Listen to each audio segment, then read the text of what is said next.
जय हिंद। दोस्तों, आज मैं प्रीवियस ईयर क्वेश्चन पेपर करा रहा हूं जनरल इंग्लिश का, जो आरएस 2016 में पूछे गए थे। तो मेन में 80 मार्क्स का जो इंग्लिश पूछा जाता है 3 पार्ट में करके, तो पार्ट 1 आज मैं डिस्कस कर रहा हूं, जिसमें शुरुआत में 10 क्वेश्चन स्पॉटिंग एरर का है। सेंटेंस पढ़िए, स्पॉट करिए एरर को फाइंड आउट करें और फिर उस सेंटेंस को रीराइट करें। तो आप साथ में करें, सब लोग ट्राई करते हैं। पहला जो सेंटेंस है वो जरा देखिए ध्यान से। ये है कि my child doesn't like to go to the school. इसमें क्या एरर है? आप जरा देखिए, माई चाइल्ड सिंगुलर सब्जेक्ट है नंबर में, वर्ब भी सही है, डजंट लाइक सब कुछ सही है, स्कूल भी सही है। गलती क्या है? तो गलती जो पूछा जाता है जनरल इंग्लिश में वो डिटर्मिनर्स, यानी कि डिटर्मिनर में ही आर्टिकल आ जाता है, उससे, टेंस से, प्रीपोजिशन से, वॉइस से, नरेशन से और मोडाल से। तो इसमें जो गलती हुआ है वो आर्टिकल का है। यहाँ पे जो लिखा हुआ है my child does not like to go to the school, तो यहाँ पे जो द लिखा हुआ है ना दोस्तों, ये गलत है। क्योंकि स्कूल हो, हॉस्पिटल हो, चर्च हो, टेम्पल हो, या कोई भी लोकेशन का यूज अगर वाक्य में प्राइमरी पर्पस के लिए कर रहे हैं, बच्चा स्कूल जाता है ये उसका प्राइमरी पर्पस है, लेकिन बच्चे की माँ या पिताजी या कोई फ्रेंड या कोई और जाता है प्रिंसिपल से मिलने के लिए, फी डिपॉजिट करने के लिए, वो सेकेंडरी पर्पस हो जाता है। तो यहाँ पे सिर्फ द जो है इसको रिमूव कर दीजिए, वाक्य सही हो जाएगा। My child doesn't like to go to school. और अगर मैं यहाँ कहूँ कि my mother went to the school for depositing my fee, तो ये सही है, क्योंकि मेरी माँ सेकेंडरी पर्पस के लिए गई है। स्कूल में पढ़ाई होता है, पढ़ने के लिए नहीं गई है, सेकेंडरी पर्पस तब लगाएंगे। समझ रहे हैं? तो यहाँ पे द जो है वो गलत है। दूसरा वाक्य देखिए दोस्तों, ध्यान से देखिए और बताइए इसमें क्या एरर है। प्रीपोजिशन का एरर है कि डिटर्मिनर का है, आर्टिकल का है, टेंस का है, क्या एरर है? और इस वाक्य को सही करना है। इसी तरह के सवाल आपके CAPF असिस्टेंट कमांडेंट वाले भी एग्जाम में आते हैं। और बाकी जितने भी सेक्शन हैं इसमें आपके जनरल इंग्लिश जो RS में पूछा जा रहा है, सेम पैटर्न आपका UPSC का भी होता है 300 मार्क्स का, बस क्वेश्चन का साइज बड़ा होता है। तो इसमें जो गलती है दोस्तों वो डिटर्मिनर का है। आप समझ पा रहे हैं? देयर आर अ लिटिल, तो यहाँ जो अ लिटिल है ना दोस्तों, अ लिटिल क्वांटिटी के लिए होता है, little, much, a little, the little, है ना। और यहाँ ईरर्स जो आगे वाला नाउन है उसको देखिए, ईरर्स क्या है? काउंटेबल नाउन है। तो अ लिटिल को हटा के अ फ्यू कर दीजिए, वाक्य आपका सही हो जाएगा। यही पता किया था आपने भी? तब बिल्कुल आप सही हैं, और नहीं तो फिर सीखिए। अगला जरा वाक्य है वो देखिए, he was happy to part from all his assets. तो यहाँ पे क्या गलती है? आप अपना दिमाग लगाइए। यहाँ जो गलती आ रही है वो है प्रीपोजिशन का। बिल्कुल सही कह रहे हैं। आपने पढ़ा है कभी पार्ट? तो पार्ट जो होता है इसका मतलब अलग होना होता है वर्ब के रूप में देखेंगे तो, और इसके साथ विद भी लगता है और फ्रॉम भी लगता है। कब क्या लगेगा ये आगे वाला नाउन डिसाइड करेगा। अगर कोई वस्तु है और अगर कोई पर्सन है तो प्रीपोजिशन बदल जाएगा। तो यहाँ पे फ्रॉम लगा है, आगे तो एसेट्स है, तो यहाँ पे होना चाहिए था विद। अगर आपने विद लगाया है तो बिल्कुल सही हैं आप। इस वाक्य को देखिए और समझिए। ये वाक्य जो है पैसिव में बनाया हुआ है, अगर एक्टिव बनाएंगे तो क्या हो जाएगा? The lightning damage the phone badly, damage the phone badly. तो लाइटनिंग यहाँ डूअर है, तो डूअर के लिए आप क्या लिखते हैं? Killed by Ram, killed by Mohan, played by Sohan. तो यहाँ पे जो है the phone was badly damage from lightning, तो यहाँ पे फ्रॉम जो लिखा हुआ है ना दोस्तों, इसको हटाइए और यहाँ पे बाई का प्रयोग करिए, ये बिल्कुल सही हो जाएगा। प्रीपोजिशन की गलती हुई है। अगला जरा वाक्य है, इसको ध्यान से देखिए। इस वाक्य को देखिए ध्यान से और बताइए तो क्या गलती है। इस बार जोड़ लगाएं आप। द इंजर्ड प्लेयर, जो घायल प्लेयर को फील्ड से ले जाया गया। कैरी ऑफ यहाँ फ्रेजल वर्ब है। कैरी ऑफ का मतलब जीतना भी होता है, कैरी ऑफ का मतलब किसी को एक जगह से दूसरी जगह ले जाना होता है। तो कैरी ऑफ यहाँ प्रयोग हुआ है, सही है, लेकिन यहाँ गलती क्या है? The injured player was carried of. तो पास्ट इंडेफिनिट का पैसिव है, पास्ट इंडेफिनिट में बिन का प्रयोग तो होता नहीं है, तो यहाँ पे जो वाज लिखा हुआ है वो तो सही है, लेकिन जो बिन का प्रयोग है इसको हटा दीजिए, बिन को हटा देंगे, ये वाक्य रीराइट कर लीजिए, सही हो जाएगा। आ रही है बात समझ में? अगला वाक्य है दोस्तों, I write the letter before he arrived. इसमें टेंस की गलती है। क्या गलती है? बिफोर और आफ्टर लिखा हुआ है, तो समझ लीजिए अगर हम कंजंक्टिव एडवर्ब के रूप में यूज कर रहे हैं, मतलब दोनों एक्शन एक साथ नहीं हुआ है। बिफोर और आफ्टर जब भी लिखा हुआ है तो एक पहुंचना और एक लेटर लिखना दोनों अलग अलग टाइम फ्रेम में हुआ है, हुआ पास्ट में ही है। तो ऐसा कभी हो कि दो घटना अगर एक साथ हो रहा है या एक एक्शन का रिएक्शन है, तो पास्ट इंडेफिनिट में दोनों को बना लीजिए, दोनों को पास्ट कंटिन्यूअस से बना ले, कोई दिक्कत नहीं है। लेकिन एक प्रीवियस एक्शन है और एक सबसीक्वेंट उसके बाद हुआ है, जो कि बिफोर आफ्टर से पता चलता है। तो हमें क्या करना है, बिफोर ही अराइव, तो बिफोर के पहले जो राइट वाला जो एक्शन है, ये जो एक्शन हुआ है ये हमारा पहले हुआ है, तो यहाँ पे पास्ट परफेक्ट में लिखेंगे तो हैड रिटेन हो जाएगा। और ये जो अराइव्ड है ना दोस्तों, ये जो अराइव्ड है, अराइव्ड को आप सही रखिएगा, जो कहते हैं वो पास्ट इंडेफिनिट में है, तो बस यहाँ राइट की जगह हैड रिटेन कर देंगे, एक क्वेश्चन नंबर 6 आपका सही हो जाएगा कि उसके पहुंचने के पहले मैं लेटर लिख चुका था। अगला जो वाक्य है इसको देखिए, इसमें सवाल पूछा जा रहा है फॉर्मल परमिशन। तो जब हम कहीं इंटरव्यू वगैरह के लिए जाते हैं तो जो हम किसी से पूछते हैं कि अंदर आए कि ना आए, तो उसके लिए फॉर्मल तरीके से पूछने के लिए क्या यूज करते हैं, कैन का, सेल का या मे का। तो यहाँ पे क्लू दिया हुआ है फॉर्मल परमिशन, बिना क्लू का कोई वर्ड नहीं होता है, तो यहाँ आउट को हटा दीजिए और यहाँ out I come in sir की जगह पे क्या लिखेंगे, मे आई, यानी आउट की जगह बस मे कर दीजिए, कम इन यहाँ एडवर्ब है, प्रीपोजिशन नहीं है, तो ये हमारा वाक्य जो है बिल्कुल सही हो जाएगा। अगला जो वाक्य है इसको देखिए दोस्तों, must you please pass the salt. यहाँ पे आगे क्लू भी लिखा हुआ है पोलाइट रिक्वेस्ट, प्लीज है वैसे भी पता चल रहा है, प्लीज काइंडली तो हम तभी बोलते हैं जब हम पोलाइट हैं किसी से। तो पोलाइट रिक्वेस्ट के लिए मस्ट का प्रयोग मोडाल्स का यूज करते हैं अपने इंटेंशन को, मूड को दिखाने के लिए, और टेंस का यूज करते हैं समय बताने के लिए, बस और कोई काम नहीं है। तो यहाँ पे इंटेंशन जो है वो पोलाइटनेस के साथ, तो मस्ट में इम्फेसिस होता है, इंटेंसिटी होता है, एम्फेसाइजर है, मिटिगेटर नहीं है, तो यहाँ पे मिटिगेटर लगाना होगा। मस्ट की जगह आप यहाँ मे का प्रयोग आप यहाँ कर सकते हैं वुड का या कुड का, बिना कोई अंतर के, दोनों में आपके मार्क्स बराबर मिलेंगे। सही है, यहाँ पे जो मस्ट लिखा हुआ है बस इसको हटाइए, मस्ट को। चलिए दोस्तों इस वाक्य में देखिए, the thief arrested by the police yesterday, इसमें क्या गलती है? तो बाय द पुलिस यानी कि जो डूअर है वो बाद में रखा गया है, पैसिव है, सही है, रिसिपिएंट पहले है। तो जब हम पैसिव किसी भी वाक्य का बनाते हैं टेंस में, तो बिना बी वर्ब के नहीं बना सकते, बी वर्ब यहाँ पे गायब है, तो पास्ट इंडेफिनिट में बनाया हुआ है, तो यहाँ पे बस लिखना है कि द थीप अरेस्टेड है, तो ये जो अरेस्टेड है ना, इसके पहले आपको वॉज लिख देना है, ये वाक्य सही हो जाएगा। The thief was arrested by the police yesterday, और कुछ करने की जरूरत नहीं है, रीराइट करिए, बिल्कुल सही जा रहा है। अगला जो वाक्य है इसमें देखिए क्या गलती है, जरा सोचिए। यहाँ पे क्लू क्या है?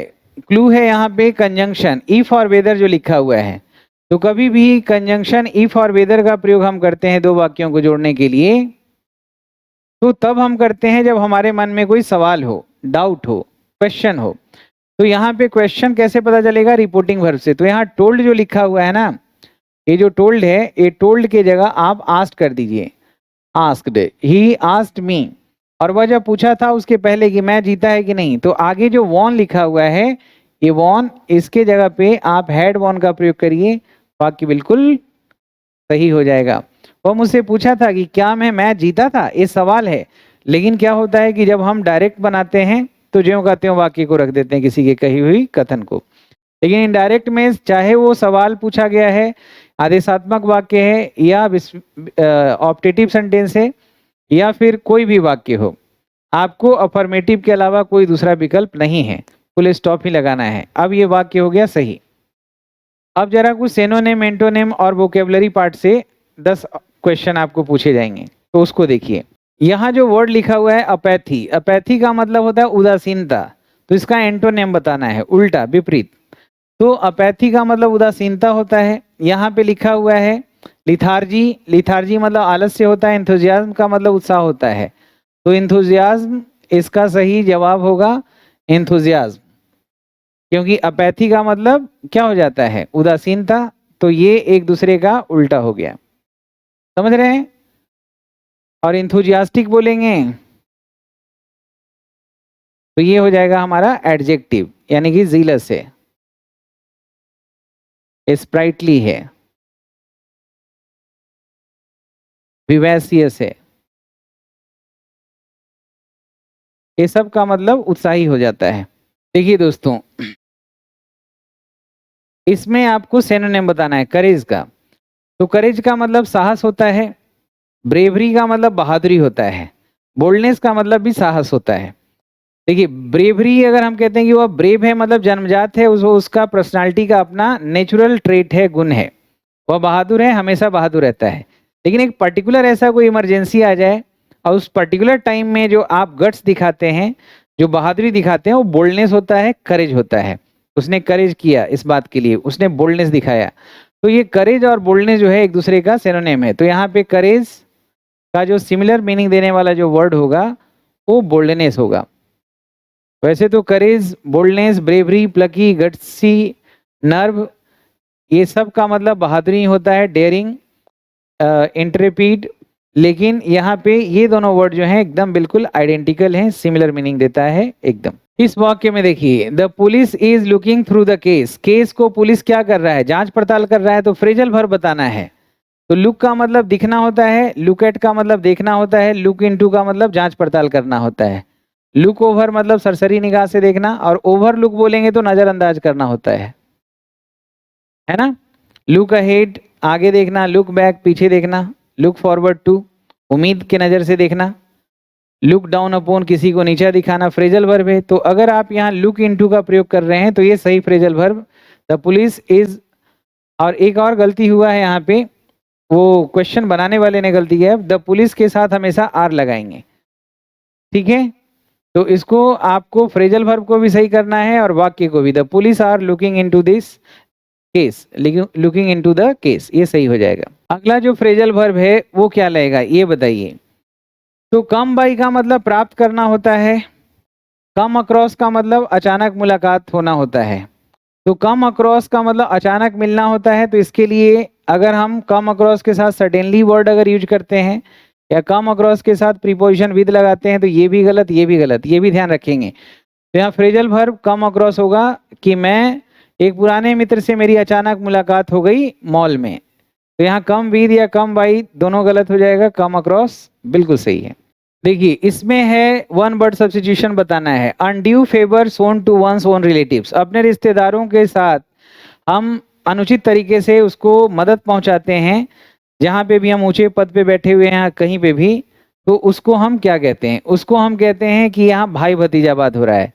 तो यहाँ पे नेपोटिज्म जो है ये हमारा सही आंसर हो जाएगा। नेपोटिज्म का मतलब भाई भतीजावाद होता है। और इसमें जीनोगिज्म जो है ना, जीनोगिज्म या सॉवनिज्म, ये दोनों जो वर्ड है इसका मतलब होता है अंध राष्ट्रभक्ति, यानी राष्ट्रभक्ति एकदम अंधा होके करना, उसको जीनोगिज्म या सॉवनिज्म कहते हैं। देखिए इस ईडियम का आपको मीनिंग समझते हुए वाक्य में प्रयोग करना है। तो ईडियम यहाँ पे जो है मेक ह्यू एंड क्राई का मतलब होता है शोरगुल करना। तो कोई भी वाक्य में इसका प्रयोग करिए।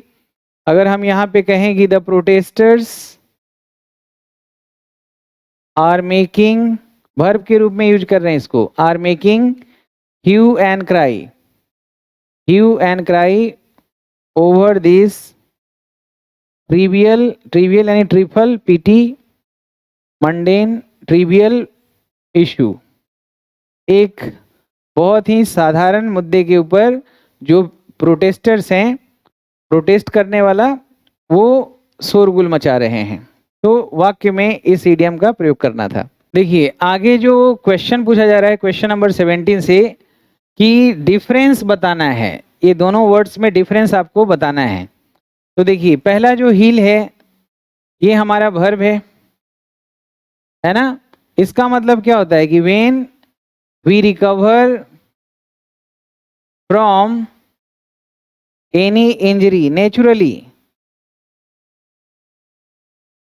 इसको कहते हैं कि हील हो रहा है, ये वर्ब है ये। लेकिन ये वाला जो हील है ये हमारा कॉमन नाउन है ना, ये नाउन है।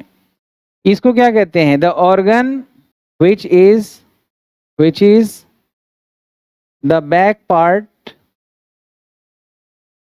of sole beneath the leg. Leg के नीचे सोल का जो फ्रंट पार्ट नहीं, बैक पार्ट है, उसको हम कहते हैं हील। अगला वर्ड है डिसेंड और डिसेंट। तो एसेंड डिसेंड और एसेंड डिसेंट जानते होंगे। तो ये जो डिसेंट है दोस्तों, इसका मतलब होता है कि जब हम नीचे उतरते हैं, व्हेन वी क्लाइम डाउन या get off from any height, ऊंचे से नीचे उतरना को हम कहते हैं डिसेंट। इसका उल्टा होता है एसेंट। और जो डिसेंट है ये भी हमारा वर्ब है और ये भी हमारा वर्ब है। एसेंट का उल्टा होता है, इसका उल्टा होता है एसेंट, स्वीकार करना। सही है। तो ये जो डिसेंट है इसका मतलब कि when we disagree, when we disagree with someone, when we disagree with someone, जब हम किसी से असहमत होते हैं। ये डिफरेंशिएशन हुआ दोनों का। अगला जो वर्ड है दोस्तों वो है हमारा करियर। एक वर्ड है करियर। करियर का मतलब क्या होता है कि when we talk about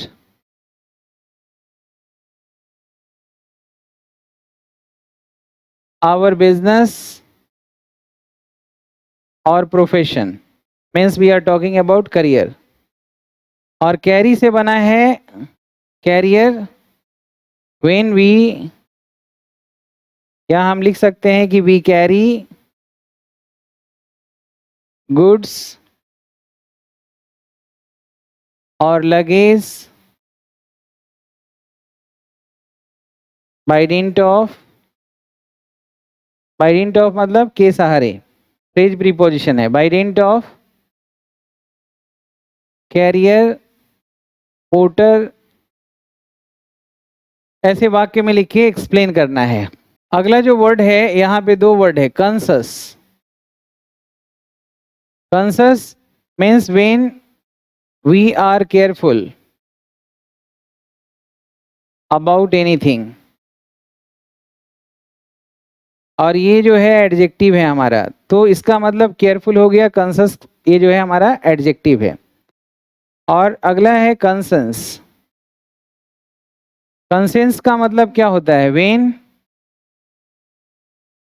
we use our mind, तो हम कंसेंस यूज कर रहे हैं। तो दोस्तों आज मैंने 20 क्वेश्चन बताया है आपको पार्ट ए से, और पार्ट बी अगले वीडियो में मैं आपको बताऊंगा। तब तक आप अपना ख्याल रखेंगे, हंसते रहें, मुस्कुराते रहें, यहाँ रहें, इलाहाबाद रहें, आबाद रहें। जय हिंद, जय भारत।